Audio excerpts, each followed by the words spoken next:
y a investigar sus propios sueños y los de los demás. Era un psiquiatra que hablaba del alma, un científico y un erudito, un hombre empeñado en encontrar un significado a nuestra vida cotidiana. Sus sueños han alterado nuestras concepciones. Se llamaba Carl Gustav Jung. Un mundo de sueños. Tercera parte. Escribió la primera introducción al budismo zen. Emprendió el estudio de la mitología griega. Bueno, quizá no tanto, pero al menos la sacó a colación. Le saben los dioses y diosas, los mitos. Le interesaban los indios americanos. Fue a visitarlos. Le interesaba la sincronicidad. Le interesaba la astrología. Estudió todos estos temas y tenía muchas cosas interesantes que decir sobre cada uno de ellos. ¿Cuál es el valor de tus sueños en el mundo cotidiano? ¿Cuál es el valor de tus fantasías en el mundo cotidiano? Son enormemente importantes, al igual que la conciencia de ser una masa de complejos. Jung nos dio todo eso. Hoy en día es un tópico hablar del sentido de la vida o de si algo tiene sentido o no. Creo que Jung es en cierta medida responsable de este cliché. La obra de Jung descubrió el mundo de los sueños y del inconsciente al mundo moderno e introdujo el respeto por la psique en la actividad humana. En 1957, a los 82 años, Jung concedió su primera entrevista filmada. Sus ideas trataban de cuestiones universales, desde el amor, el matrimonio y las relaciones personales, hasta las hostilidades internacionales.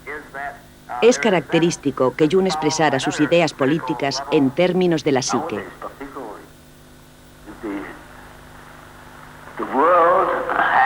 El mundo pende de un hilo muy fino, que es la psique del hombre. Hemos de estar muy atentos. Cuando se producen tensiones, debemos preguntarnos cuál es exactamente el problema de la psique.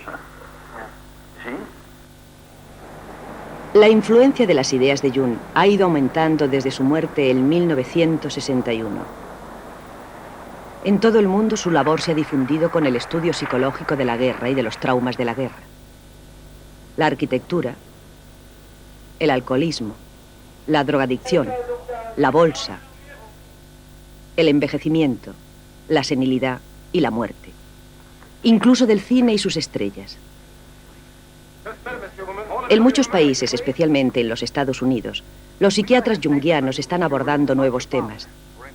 En San Francisco, el analista John Beebe estudia las películas. A veces se sueña con el cine.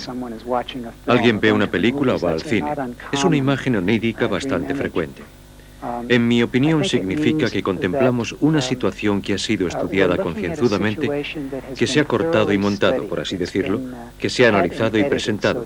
Una situación que se comprende en su totalidad y al verla tenemos una idea global.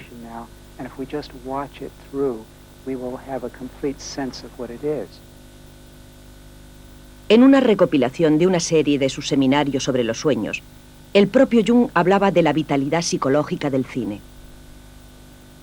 Las películas son mucho más eficaces que el teatro. Tienen menos constricciones. Son capaces de producir ejemplos asombrosos del inconsciente colectivo debido a lo ilimitado de sus medios de presentación. En nuestra vida individual, solo tenemos la oportunidad de ver un fragmento de un solo patrón arquetípico, pero en el cine se nos presenta todo el patrón completo en un par de horas. Y si la película es realmente buena, tenemos verdaderamente la sensación de que se nos ha sacado de nuestra experiencia personal, de la pequeñez de nuestra experiencia personal, para mostrarnos algo realmente universal. Creo que eso es lo que hace el arquetipo, dispararnos como si dijéramos a una perspectiva más amplia. Los pacientes que acudían a consultar a Jung en su casa de Kuznach ofrecían una gran variedad, desde herederas americanas hasta el escritor Hermann Hesse o el fundador de Alcohólicos Anónimos. Básicamente, la idea de fundar Alcohólicos Anónimos surgió de la experiencia de un paciente de Jung. Jung dio a su paciente la idea de que jamás conseguiría superar su alcoholismo si no encontraba a Dios. La historia oficial de Alcohólicos Anónimos hace que la fundación del grupo se remonte al diagnóstico de Jung sobre el alcohólico incurable, conocido tan solo como Rowland H. Su ansia de alcohol era el equivalente a un nivel inferior de la sed espiritual de nuestro ser por la totalidad, expresado en términos medievales por la unión con Dios. Lo que las personas buscan en la adicción es algo que en sí mismo es normal. Es decir, el ansia es normal. El ansia por un tipo de felicidad, por lo extraordinario en cierto sentido, por el heroísmo, por la desaparición del dolor y, subyacente a todo ello, el ansia última y más poderosa, la búsqueda de un significado. El doctor Satinover ha fundado una clínica especializada en senilidad y la enfermedad de Alzheimer, y en la adicción a las drogas y el alcohol. La terapia no se limita al paciente alcohólico o senil, sino que incluye a otros miembros de la familia. Lo que esperamos que el paciente obtenga con la dimensión psicoterapéutica del tratamiento contra la adicción es que recupere el sentido de su vida. Porque, como descubrió acertadamente Jung, en último término, el factor motivador clave al comienzo de una adicción es la búsqueda de espiritualidad. Cuando Rowland H. entró por primera vez en su consulta, Jung le dijo que a menos que encontrara un camino para la experiencia religiosa o espiritual, su adicción sería incurable. Verá, en latín alcohol es spiritus, y se usa la misma palabra tanto para la experiencia religiosa más elevada como para el veneno más dañino. Por tanto, la fórmula mágica es spiritus contra spiritum. Dionisos no era el dios de la embriaguez, era el dios de la visión extática. Era el dios del vino, pero se trataba del vino de la religión, no del vino de la embriaguez. Para Robert Johnson, el dios griego Dionisos ilumina el problema de la adicción moderna al alcohol. Johnson explora la mitología en busca de relatos de autenticidad psicológica. Su último libro estudia a los dioses de la antigüedad y nuestra necesidad universal de altura emotiva, de éxtasis. Es algo básico. Y si no logramos nuestro éxtasis, que es una cualidad arquetípica de forma legítima, lo obtendremos de forma ilegítima, cosa que explica en gran medida el caos de la cultura moderna. Nuestra vida tiene que contar con una dimensión extática.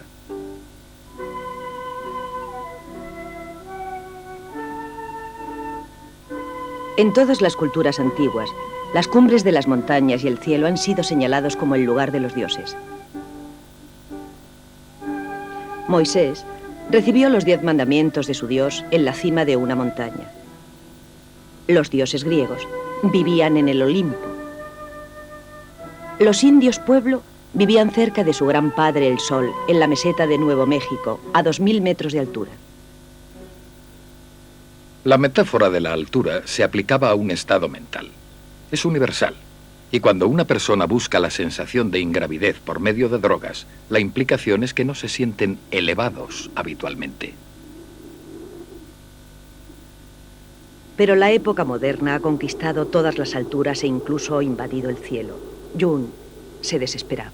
Los dioses se han convertido en enfermedades. Zeus ya no gobierna el Olimpo, sino más bien el plexo solar, y produce curiosos especímenes para la consulta de los médicos o altera la mente de políticos y periodistas que liberan inconscientemente epidemias psíquicas sobre el mundo.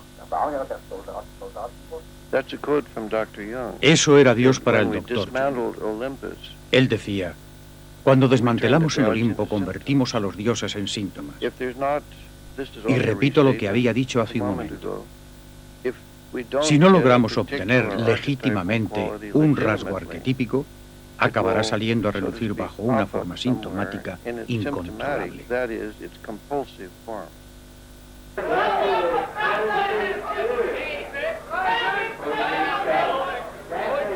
Por curioso que parezca, para el analista suizo Adolf Guggenburg Craig, el mundo de la bolsa y los negocios es otro ejemplo de la búsqueda arquetípica de los dioses, del algo. Al jugar con ese dinero entras en una dicotomía. O ganas o pierdes. No hay discusión. Solo hay dos opciones. O aciertas o te equivocas. Y la victoria proporciona una sensación casi religiosa, la de que has acertado, la de que estabas tan cerca de los dioses que has ganado. Los especuladores no tratan el dinero como algo con lo que comprar cosas. No especulan porque quieran comprar más oro o más tierras. En mi opinión, si especulan es porque creen que podrán encontrar la esencia de la vida poseyendo más y más dinero. El mundo de los negocios sigue siendo un mundo de hombres. Jung pensaba que los valores masculinos patriarcales han producido una cultura que descuida el alma y la influencia equilibradora de la psique femenina. Jung intuited an imbalance in Western culture in favor of one whole Jung intuyó que style en Occidente of psychological existía un desequilibrio en favor de una function, faceta de funcionamiento psicológico y comportamental, in favor of logic, in favor of en favor del external análisis, achievement, de la lógica, de los logros exteriores, de la jerarquía social, etc., se preguntaba, He asked, ¿qué ha sido de la otra cara? He entered into reflection, both conscious and unconscious. Entró en una reflexión tanto consciente como inconsciente, en un momento en que culturalmente el papel de la mujer empezaba a cambiar. La gente empezaba a protestar, querían el voto, etc. Así pues, contribuyó a lo que se ha convertido en todo un movimiento de nuestra época. I think the feminine stands against Creo que lo organization. femenino se opone a la organización, por ejemplo, a la religión organizada. Se opone a la jerarquía, por ejemplo, a las clases sociales. Se opone a una dependencia excesiva de la lógica y la racionalidad, de forma que las ciencias estrictas se ven desafiadas. Se opone a una dependencia excesiva de la tecnología, y así impulsa las cuestiones sobre la naturaleza y el interés por el entorno y la ecología. Ecology, the environment. We women embody life. Las mujeres encarnamos la vida, la acción humana sobre la vida, y eso tiene resonancia psicológica, lo que significa que trabajamos continuamente con la vida, por lo que se refiere a nuestros fines, nuestros ideales, nuestro entendimiento y percepciones de lo que es ser nosotras mismas, ahora y dentro de la vida. Jung observó que en la psique de cada mujer había una faceta masculina, el arquetipo del animus, y en cada hombre una contrapartida femenina, el ánima. El ánima es un arquetipo formal que expresa el hecho de que el hombre tiene una minoría de genes femeninos.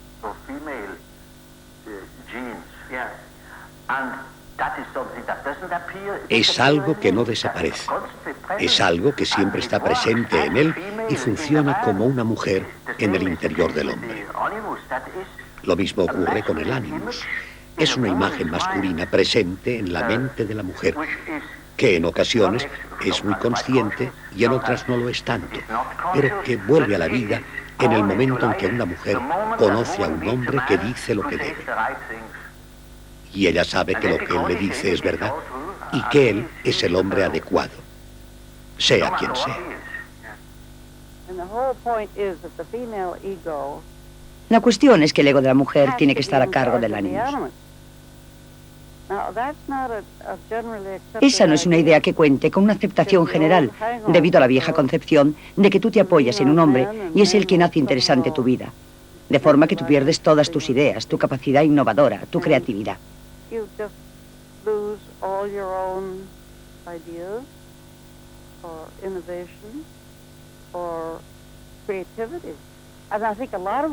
Creo que muchas mujeres tienen miedo a ser quienes son y hacer lo que es importante para ellas. Aún ocurre.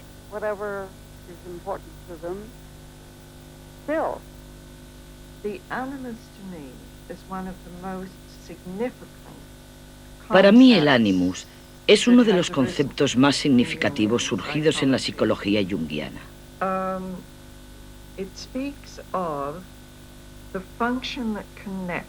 Habla de la función que relaciona a una mujer con su ser y personalidad más profundos, con su creatividad, con lo informe que se va formando a medida que envejece, con su trabajo, sus palabras, sus ideas, con ella misma, con su personalidad.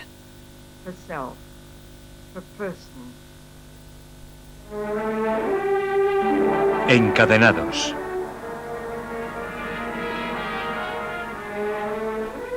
En la película Encadenados de Alfred Hitchcock, John Beebe ve reflejada la tragedia del Animus en un conflicto entre una mujer y un hombre. Un momento, señorita Huberman, quieta, solo una foto. Señorita Huberman, haga unas declaraciones sobre su padre. Por ejemplo, ¿cree que su padre ha recibido su merecido? ¿Podemos escribir que se alegra de que su padre pagara por ser un agente alemán? Observen cómo esa mujer es acosada por una serie de hombres. Todos los fotógrafos son hombres. Todos los que le hacen preguntas son hombres. De forma que inmediatamente tienes la imagen de una mujer en una posición vulnerable, acosada por un grupo, por una serie de hombres. Esa es la imagen perfecta de lo que Jung quiere definir con la palabra Animus. El modo en que el Animus ataca a la mujer de un modo simbolizado a menudo por medio de múltiples figuras o una muchedumbre. Y la forma en que envuelve a la mujer y la juzga. La cámara está en la parte inferior izquierda de la pantalla y poco a poco nos damos cuenta de que en la esquina inferior izquierda hay ahora un hombre, cuyo punto de vista compartimos. Es una figura oscura, desconocida. Ella se siente medio atraída, medio intimidada por él. No sabe si es el policía. Es la experiencia que a menudo tienen muchas mujeres. La de sentirse siempre atacadas. ¿Estoy guapa? ¿No piensan mal de mí?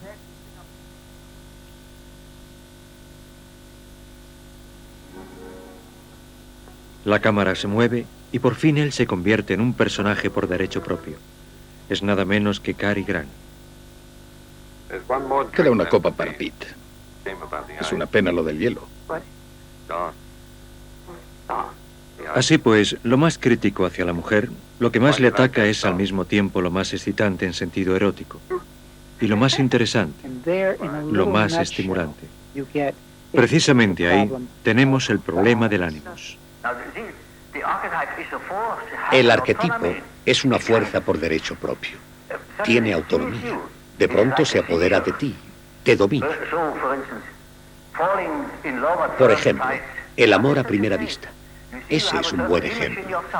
Tú tienes una imagen en tu interior que no surge a partir de la mujer real.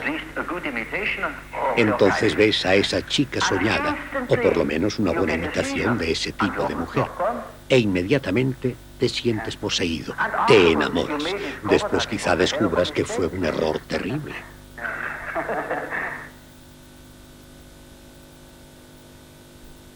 Los conceptos de Animus y ánima surgieron en Jung a partir de la observación de la realidad psicológica y la vida de sus pacientes y le ayudaron a comprender tanto los dolores como las alegrías de las relaciones humanas.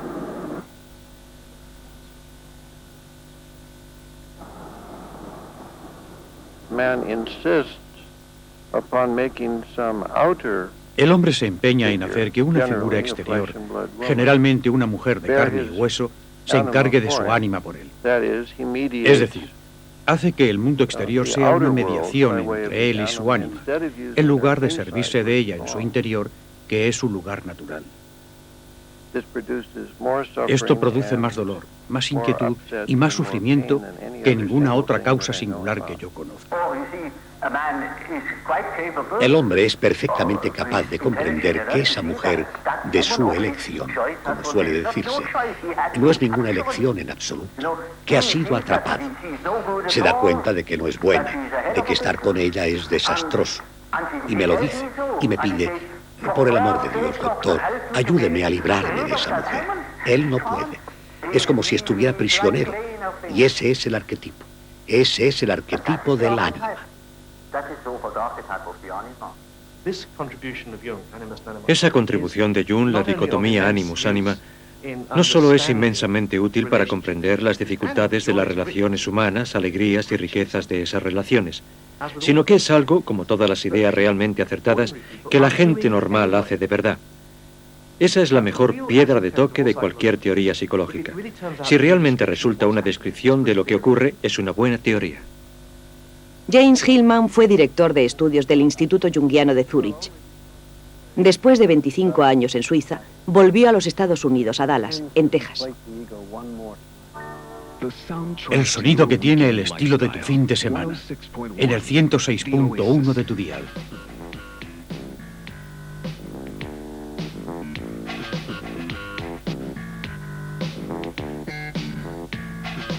Hillman analiza los sueños de sus pacientes, pero también ve imágenes de la psique en la arquitectura de la ciudad y en la estructura y la atmósfera del paisaje urbano.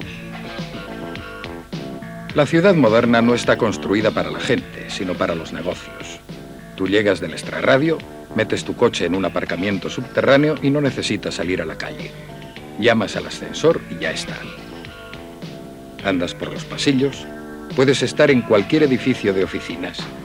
Todo eso no tiene nada que ver con las personas.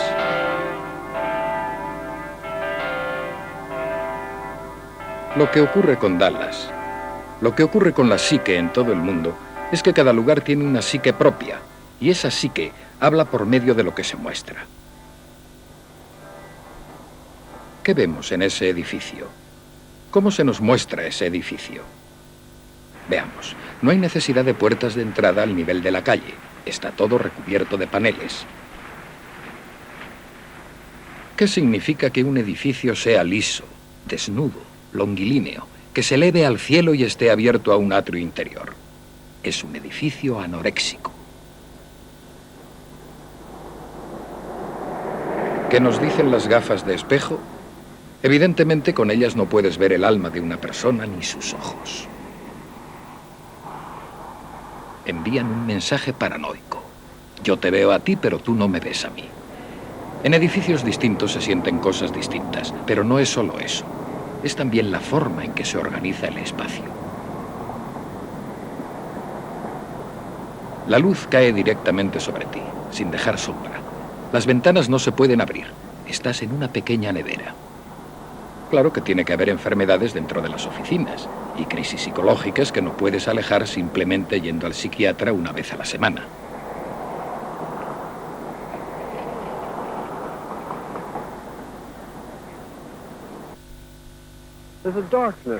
Esta tierra tiene algo oscuro.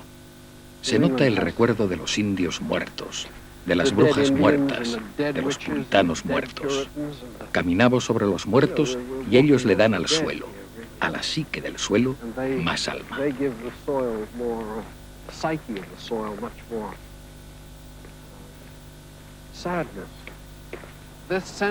Esa sensación de que esta tierra ha empapado sangre le da profundidad, le da alma al lugar.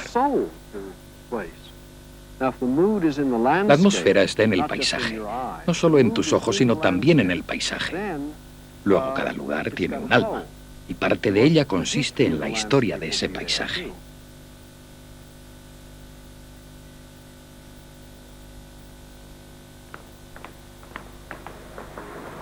Jung observó la eterna necesidad humana de experiencias arquetípicas. Hoy los dioses se han desvanecido. Vemos éxtasis y significado en la riqueza y el poder, las drogas y el alcohol, o en la vida de los famosos. Proyectamos nuestras fantasías en las figuras públicas, líderes políticos, miembros de la realeza, héroes del deporte, músicos y estrellas de cine. El inconsciente colectivo es demasiado grande para soportarlo personalmente. Es como pretender que se soporte una descarga de 100.000 voltios de alta tensión cuando la instalación de la casa tiene una resistencia de 110 voltios. Eso es vivir el inconsciente colectivo personalmente. La mayoría ha de ser vivido por proyección.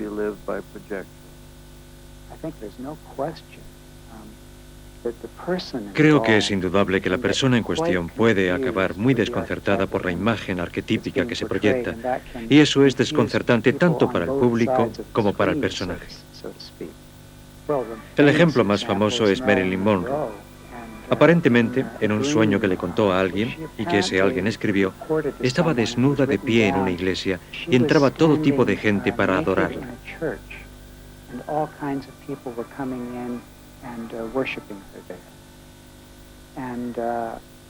Aquello significaba simplemente, esta es la diosa del amor, pero en un aspecto religioso. Y me da la sensación de que su educación, su conciencia y la situación que vivió en sus primeros años de infancia no le habían dado un ego, una personalidad lo suficientemente fuerte como para enfrentarse a una imagen arquetípica de ese calibre y criticarla, y a la vez decir, es como si en cierto sentido mi imagen fuera tremendamente importante para la gente y tuviera significación religiosa. Y no es de extrañar que me usen de esa forma, ya que hay tan pocas diosas en nuestra cultura. En esos casos, la imagen devora a la persona.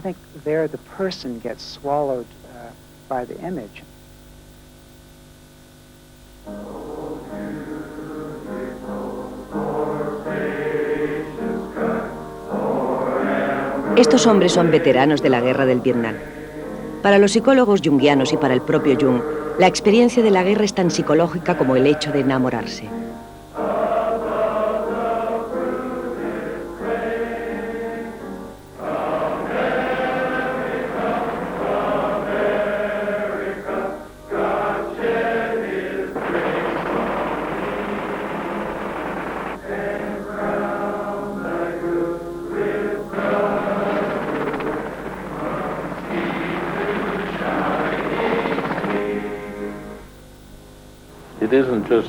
No existen solo el bien o solo el mal. Existen ambos y están en nuestro interior.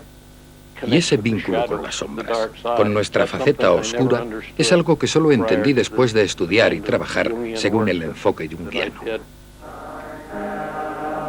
Jung observó que en las relaciones personales y en las relaciones entre comunidades existe una parte oscura o de sombras junto a las cualidades luminosas, positivas. Y observó que las sombras, si no se las comprendía y aceptaba, se proyectarían tanto en el matrimonio como en el trabajo, tanto en la guerra como en los sueños.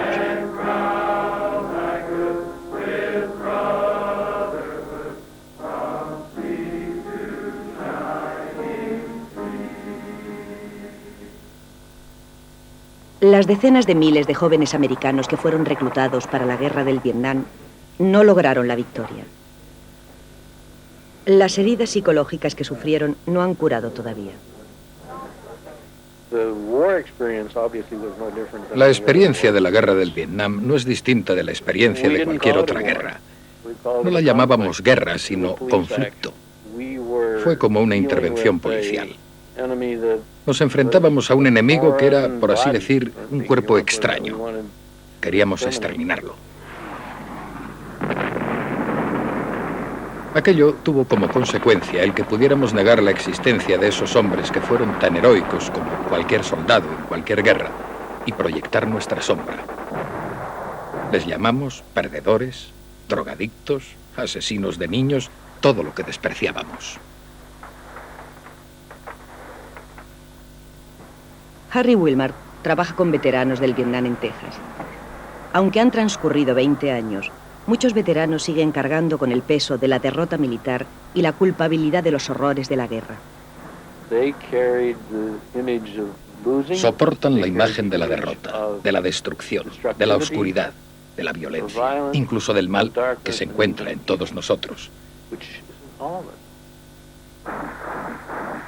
Cuando estos hombres volvieron a casa, nadie les aceptaba. Nadie quería oír lo que tenían que decir.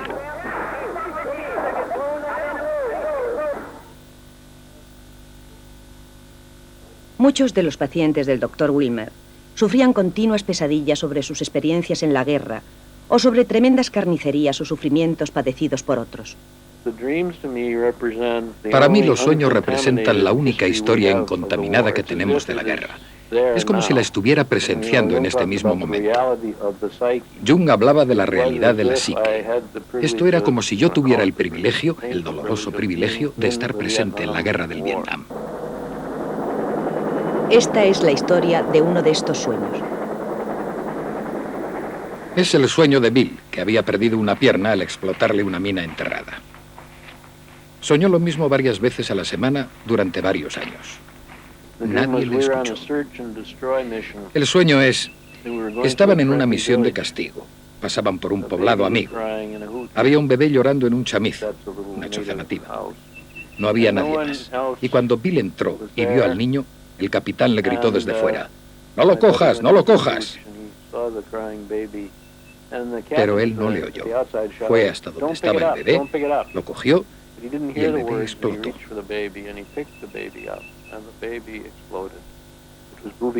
Era una trampa explosiva. Del bebé no quedó nada y mi amigo quedó hecho pedazos. Eran granadas. Y él nunca pudo superar aquel llanto, aquel ruido, la idea de que tenía que haber hecho algo que no había hecho. Esa es una típica pesadilla de guerra. Siempre es la misma. Se repite una vez y otra y otra. Hubo soldados americanos que murieron en Vietnam por culpa de bebés convertidos en trampa explosiva. Pero Bill no había visto esos horrores. Su pesadilla reflejaba su herida en otras circunstancias. Por primera vez, el Dr. Willman aceptó el sueño de Billy como una experiencia real. La posibilidad de transformación y de curación comienza cuando en el sueño surge otro elemento irreal. En el sueño apareció algo que no había ocurrido. Después de todo, si sueñas lo mismo durante 12 años y te despiertas bañado en sudor frío y lleno de espanto, con la sensación de que sigues allí, cuando en el sueño aparece algo que no ocurrió en realidad, eso empieza a sacarte de esa experiencia primera. Y el paso siguiente es lo que yo llamo la pesadilla curativa, cuando se transforma y acaba convirtiéndose en una pesadilla alucinatoria normal. No podía ser muy distinto del tipo de sueños que tenemos de vez en cuando.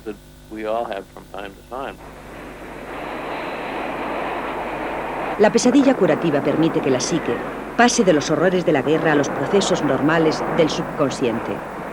Los veteranos del Vietnam no encontraron ninguno de los desfiles o rituales con los que se recibe tradicionalmente a los guerreros que vuelven a casa para incorporarse a la vida normal. No hubo recibimiento, no hubo rituales. Los hombres llegaron después de 50 o 60 horas de viaje desde Vietnam al aeropuerto o donde fuera y no había nadie esperándoles. Al John es un veterano del Vietnam que cayó herido por las balas en combate. Tras volver a su hogar en la reserva de los Navajos de Arizona, se vio continuamente asaltado por sus insoportables recuerdos de guerra. Empecé a tener recuerdos. Me asaltaban continuamente. No podía estar en paz. Fui a ver al curandero y él me dijo que todavía estaba obsesionado con el Vietnam, que mis recuerdos seguían ahí, que mi mente seguía fuera de la reserva Navajo.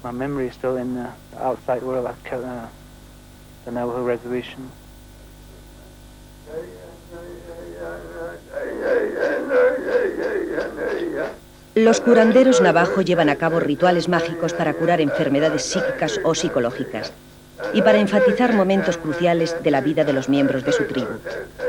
Hay un canto destinado a celebrar el retorno del guerrero y hoy todavía se sigue usando. Me cantó un canto especial llamado El guerrero navajo luchó 7 semanas. Después de eso, celebró otra danza ritual. Aquello me devolvió la paz mental.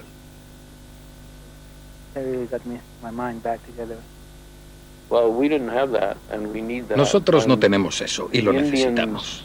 Los indios y otras muchas culturas tienen formas de tratar estos problemas y nosotros debemos aprender de ellos.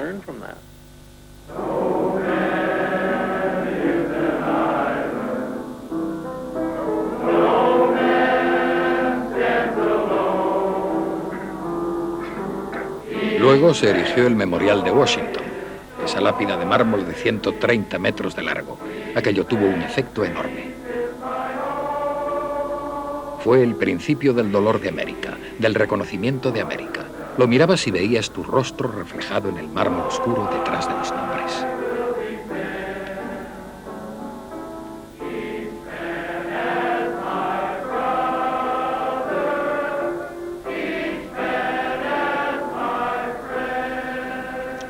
El ritual navajo tiene cantos, y los veteranos del Vietnam también cantan para rehabilitarse dentro de su cultura.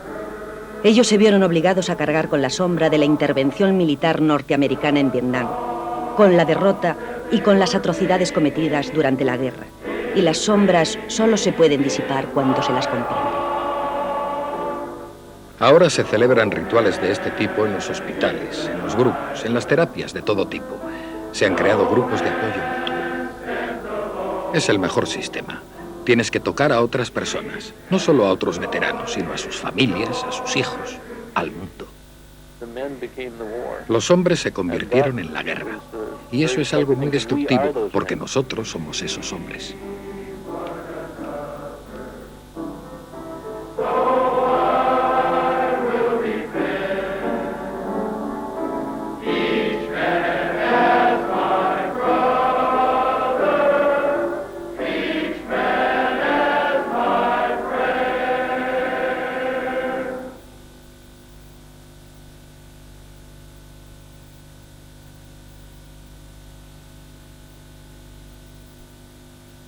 Al igual que Jung jugaba con los sueños que surgían del inconsciente de sus pacientes, así el juego con la arena ofrece espacio y libertad para que el inconsciente se exprese en imágenes concretas. Dora Kaff es una analista junguiana, aunque nada convencional.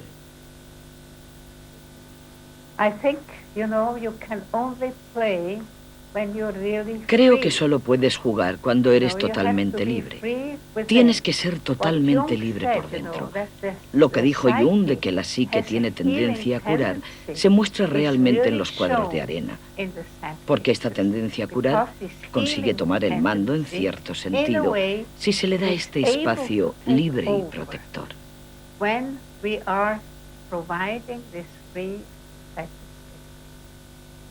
Jung creía en algunas necesidades psicológicas, el concepto del significado de la vida o religión, la sinceridad con uno mismo y los demás, y el respeto por los sueños y fantasías, fruto del inconsciente. También creía en el juego.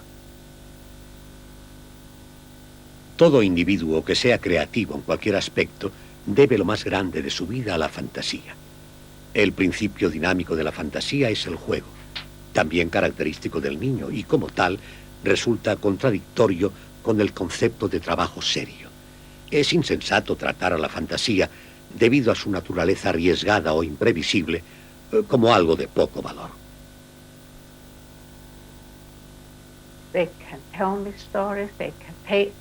Pueden contarme historias de su vida que no interpretamos, porque he observado que cuando empezamos con esto de los juegos con arena, se ve una especie de proceso que conduce a las capas interiores de la personalidad.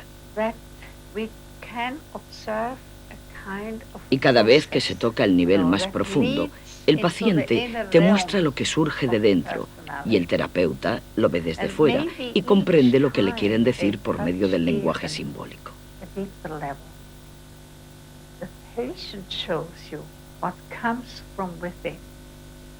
And the therapist sees from outside and understands what he wants to tell you through the symbolic language. We would say that the people who Podríamos decir que la gente que juega aquí entra también en el ámbito del inconsciente colectivo. El inconsciente colectivo significa que eso tiene sentido para todo el mundo, que hay unos símbolos que tienen sentido no solo para los suizos, sino también para los ingleses o para un continente distinto.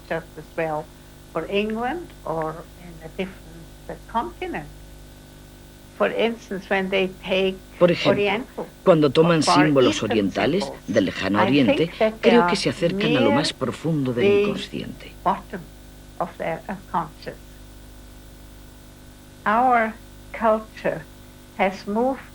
Nuestra cultura se ha alejado de la vida instintiva y por eso aquí tenemos expuestos varios tipos de animales, por ejemplo, animales salvajes.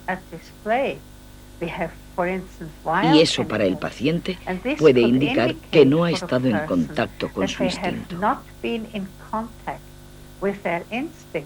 En los cuadros de arena de un paciente, Dora Kaff observa los poderes transformadores de la psique, que también se pueden ver en el análisis de los sueños. Este joven no sabía qué hacer con su vida, pero después de una serie de sesiones jugando con la arena, algo cambió repentinamente y llegó a una decisión positiva.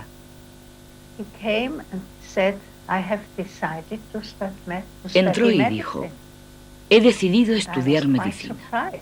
Yo me quedé muy sorprendida porque nunca habíamos hablado de lo que debía estudiar o lo que debía hacer. Y después hizo este cuadro. Es una ciudad. Hay tráfico y un policía municipal dirigiendo el tráfico. Tenemos todas estas casas sin ventanas, por tanto sentí que era una situación muy anónima.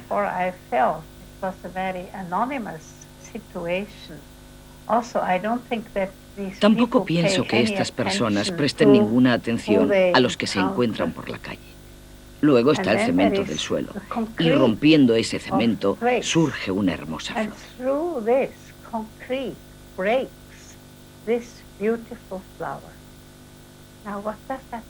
¿Qué significa eso? Que aunque él viva en ese entorno y no haya tenido ningún contacto a través de su vida interior, de repente sintió que había algo más importante que todo el entorno que le asfixiaba.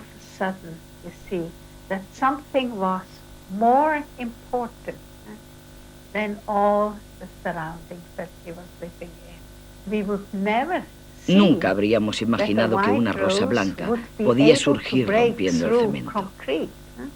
Pero estas imágenes son tan fuertes una vez surgidas que son capaces de lograr cosas casi imposibles. Los seguidores de Jung con edad suficiente para haberle conocido bien están ahora en los últimos años de su vida. La labor de Jung comenzó con el estudio de su propia vida interior. Y para estos analistas, la llegada de la vejez y la proximidad de la muerte ofrece una oportunidad para ver qué tiene que decir el subconsciente al respecto. Cuando uno se prepara para la muerte, que es lo que yo he estado haciendo durante estos últimos 10 años, suena lúgubre, pero a mi edad no lo es. He tenido una vida increíblemente rica y, como ella ha dicho, yo llamo a Dios Elbot. Y si decidiera llevarme mañana por la noche, escribiría: querido Elbot, gracias, yo. Eso es lo que yo siento. El doctor Adolf Guggenmuth Greg, un analista de Zúrich, ha publicado recientemente un libro titulado Viejos Locos.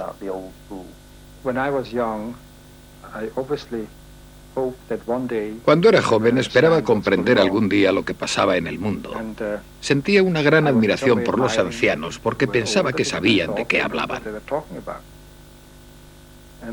Y de repente, una mañana me desperté siendo viejo y no era más sabio. Me di cuenta de que los viejos no comprenden más, sino que incluso hay algunas cosas que comprenden menos. Y eso es un poco deprimente.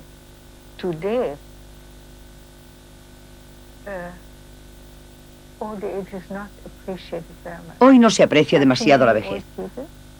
Hay demasiados viejos. Tantos que yo a veces me avergüenzo de seguir aquí a mis 85 años. Y el valor que le da la gente a la vejez es que les hace sentirse jóvenes. Por contraste, les hace sentirse útiles.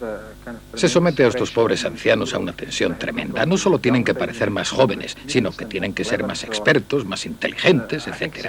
Creo que es un insulto decirle a un anciano: pareces más joven. ¿Qué clase de señora de 85 años querría ser? Yo quiero sentirme tal y como me siento. Estoy satisfecha. No quiero ser distinta, ¿no?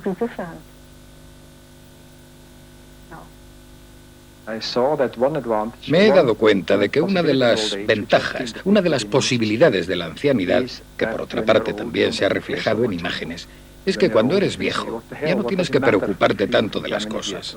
Cuando eres viejo piensas: ¿qué diantre? ¿Qué más da que la gente piense que soy un idiota o un viejo loco? Y así el arquetipo del viejo loco es más arquetípico que su contrapartida, el viejo sabio, que no es más que una faceta de la propaganda instaurada por los mayores para dominar a los más jóvenes. Los analistas junguianos comparten la convicción de que la vida tiene significado, aunque este solo se pueda encontrar retrospectivamente, y aunque el significado pueda ser puramente personal, sin una significación más amplia. ¿Cuál es su significado? Nosotros creamos su significado, y eso es lo importante. Ahora, cuando recuerdo mi larga vida, veo escenas que fueron muy difíciles para mí. Si tratas de comprender tus sueños y tus fantasías, quizá puedas encontrar un significado mirando hacia atrás, con una reflexión junguiana. Reflexión, mirar atrás.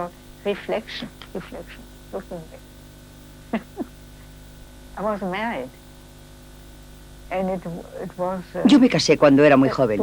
Tenía 20 o 21 años. No duró mucho, así que nos divorciamos y yo pensé, ¿qué puede significar esto?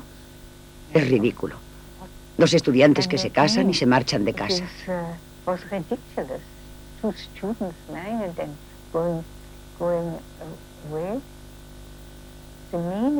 Para mí el significado de aquel matrimonio fue que me salvó la vida, porque obtuve un pasaporte suizo. Él era suizo y pude ir a Suiza y conocer a Jung.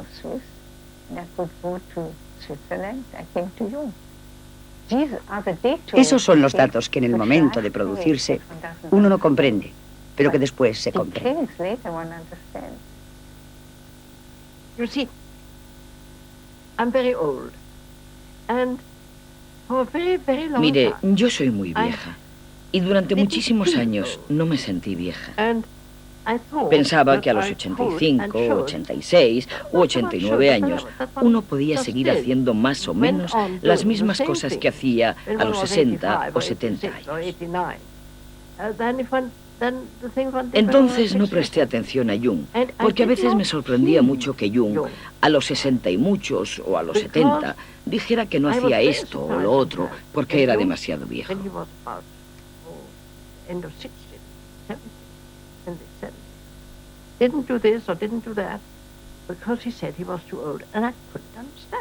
Yo no podía comprenderlo. Jung decía siempre, si no sabes captar las indirectas de la vida te golpeará. Y eso es verdad. Había indirectas que yo pude haber captado y no capté. Así que tuve que romperme la pierna antes de querer o poder comprender qué era aquello. En concreto, sentí casi una especie de alivio por poder ser vieja. Porque se me permitiera ser vieja. Fue una experiencia extraordinaria.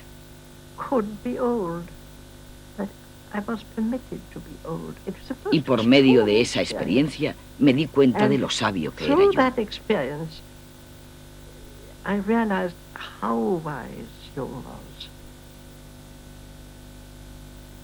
A medida que el propio Jung iba envejeciendo, pasaba más tiempo en su torre de Bollingen, donde se sentía impulsado a pensar, escribir y recordar, a grabar, a soñar y quizá más que nada, simplemente a jugar. En su niñez, los sueños y fantasías habían dado a Jung sus primeros atisbos del inconsciente. Para este hombre notable, mitad campesino suizo y mitad intelectual de prestigio mundial, el juego implicaba imágenes y significados tan reales como el mundo concreto que le rodeaba.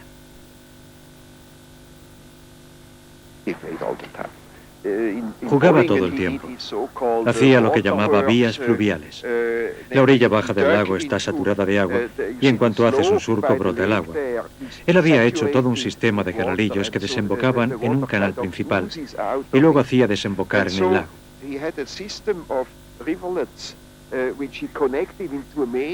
Cuando yo era pequeño, con unos 8 años, le ayudaba.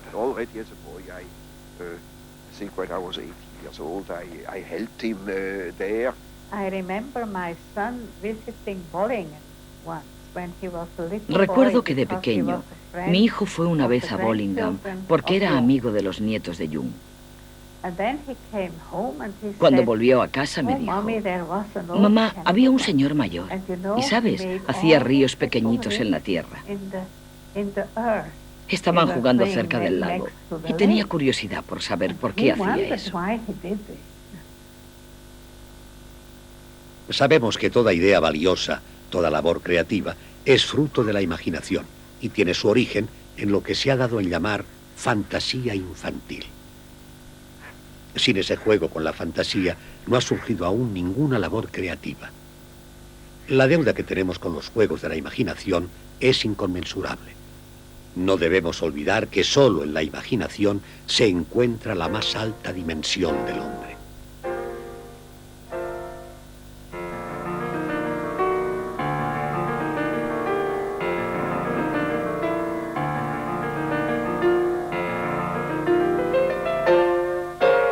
La vida de Jung, que duró 85 años, estuvo dedicada a la realidad de la psique y al juego de su imaginación. Nadie puede dudar de la influencia que ha tenido en nuestra época. Durante la mayor parte de su vida, su trabajo se enfrentó a la corriente de pensamiento predominante en el mundo, sacando a la luz ideas poco familiares y observaciones inquietantes. No obstante, hoy el inconsciente es más que una mera abstracción.